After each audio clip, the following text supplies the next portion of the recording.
Hi all, இன்னைக்கு நான் easy and quick breakfast recipe தான் ஷேர் பண்ண போகிறேன்.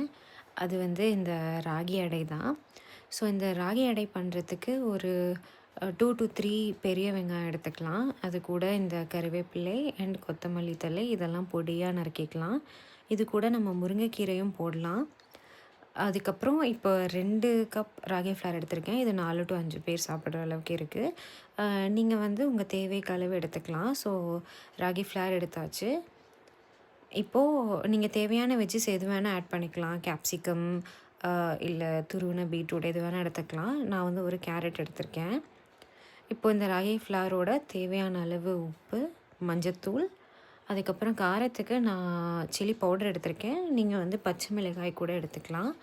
அது கூட கரம் மசாலா கொஞ்சம் உங்கள் ஃப்ளேவருக்காக, இல்லைனா அதை நீங்கள் அவாய்ட் பண்ணிக்கலாம்.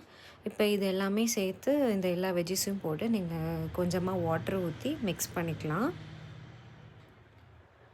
உங்கள் தேவையான கன்சிஸ்டன்சிக்கு நீங்கள் அடை மாதிரி வேணும்னா கொஞ்சம் திக்காக எடுத்துக்கலாம். இல்லை ரொம்ப தோசை கன்சிஸ்டன்சி வேணும்னா இன்னும் கூட கொஞ்சம் வாட்டர் ஆட் பண்ணி நீங்கள் எடுத்துக்கலாம்.